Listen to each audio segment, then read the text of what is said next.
اهلا بيكم مره تانية في حلقه جديده. هنتكلم النهارده عن طريقه ان انا ازاي احصل على عائد 18% لمده سنه على الاستثمار بتاعي اللي موجود في البنك. تمام. وده موجود في جميع البنوك. كلنا عارفين طبعا ان الفايده اللي موجوده في معظم البنوك لمده سنه هي فايده قليله جدا، 9.5 7.5 في الحدود دي كده. هنعرف ازاي دلوقتي ان احنا نحصل على عائد 18% لمده سنه. بس قبل ما اكمل الحلقه، يا ريت اللي بيشوف الحلقه اول مره سبسكرايب للقناه، اشترك في القناه ولايك وشير للفيديو. اما اللي حبايبي المتابعين الموجودين على القناه، لايك وشير للفيديو.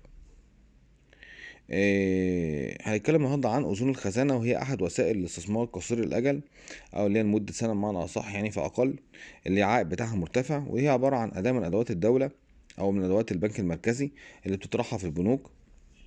بيكون الحد الادنى للاكتتاب في اذون الخزانه 25,000 جنيه، وليها 4 مدد لمده 3 شهور و6 شهور و9 شهور ولمده سنه.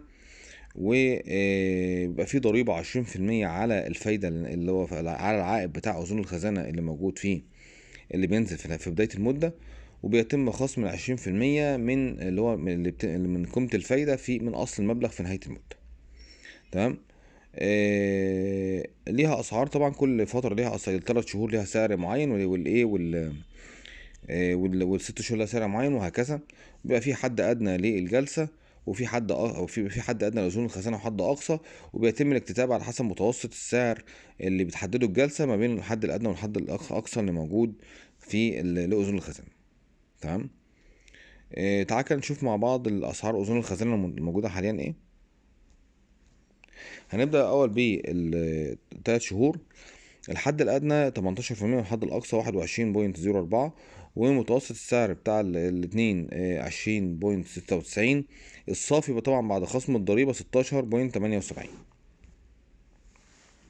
بالنسبة لست شهور، الحد الأدنى 20.24، والحد الأقصى 22.60، ومتوسط السعر 22.59.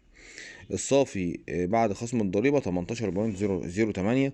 وبالنسبة كمان للثلاث شهور اللي هو 9 شهور، الحد الأدنى 22.59، الحد الأقصى 22.70، متوسط الدخل 22.69، والصافي 18.16. لسه بعد كده السنة.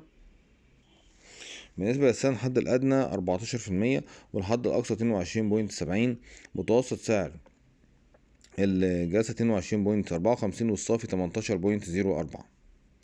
طيب احنا كده عرفنا الاسعار، واحنا قلنا ان الاسعار بتتم وفقا للمتوسط السعر بتاع الجلسه اللي موجود. طيب ناخد مثلا عملي كده نشرح فيه مع بعض ازاي عائد اذون الخزانه بيتحسب، وموضوع الضريبه بتتخصم من الافلام دي. خلينا مع بعض كده. لو انا دلوقتي عامل اذون خزانه لمده سنه، فطبعا وقلنا مثلا عامل اذون خزانه مثلا ب100,000.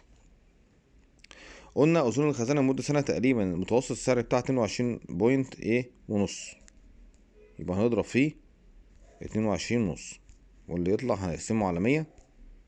يبقى اذا العائد اللي هينزل لي تقريبا اول ما اشتري اذون الخزانه هينزل في الحساب عندي على طول مباشر 22 ونص، 22,000 ونص. طيب احنا قلنا في 20% ضريبه بيتخصموا من اصل المبلغ في نهايه المده.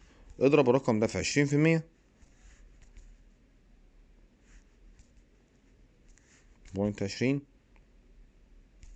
هيطلع 4,000 ونص.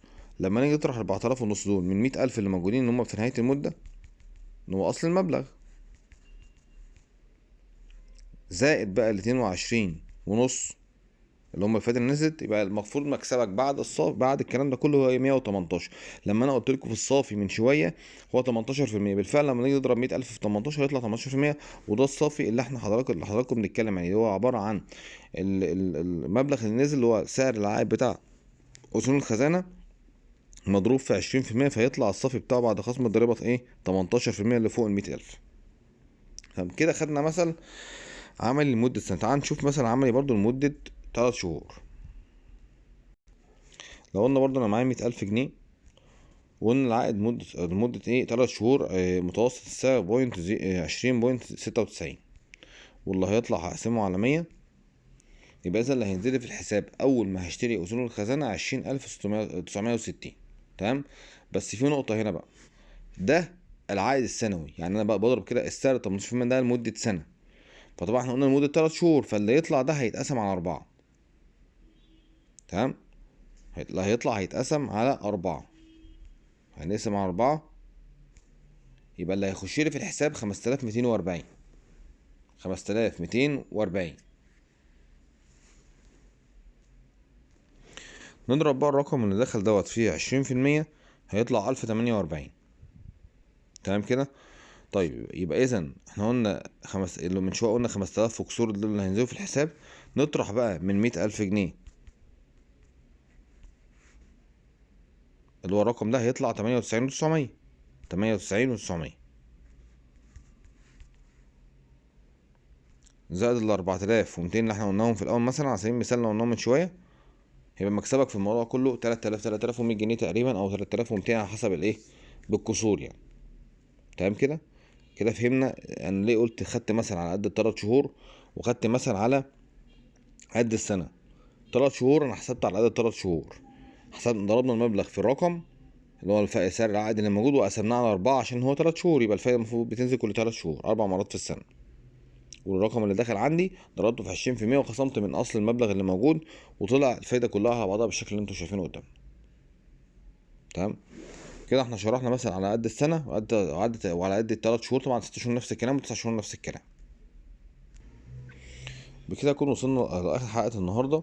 طبعا زي ما احنا شايفين ان اذون الخزانه من ضمن الوسائل الجميله السمارت قصير الاجل، لكن لازم ننبه على حاجه معينه، ان استرداد اذون الخزانه بيبقى سيء جدا. يعني من اسوأ الحاجات اللي موجود. اولا ما فيش فتره سماح، مفيش حاجه اسمها ممكن لو رجعت بعد انا ارجع مثلا اذون الخزانه بعد فتره معينه فترجع لي كامله. دايما اذون الخزانه لما بتسترد بيكون خسارتها بتبقى عاليه جدا، فلازم، لانه طبعا بياخد منك الفايده اللي حطها، بالاضافه كمان بان هو بيقص من اصل المبلغ. فلازم الناس قبل ما تعمل اذون الخزانه تكون واخده بالها كويس جدا من ان انا هشتري اذون الخزانه لمده 3 شهور، انا مش هعرف ارجعها. يعني هو في امكانيه للاسترداد عادي هترجعها، بس هتخسر فيها جامد. فلذلك قبل ما تاخد قرار اذون الخزانه لازم تكون واثق ومتاكد من المدد اللي موجوده، عشان اي استرداد في مدد قليله بيبقى خسارتها دايما بتبقى عاليه. تمام. في عندك مده 3 شهور، في 6 شهور، في 9 شهور، في سنه. بعد ما تعمل الكلام تكون عارف ومتاكد كويس جدا ان انا مش همد ايدي على الحاجه اللي قدامي. تمام. دي حاجه مهمه جدا. لغايه هنا تكون خلصت حلقه النهارده. اتمنى تكون الحلقه فادتكم، وان شاء الله اقابلكم في حلقه جديده. مع السلامه.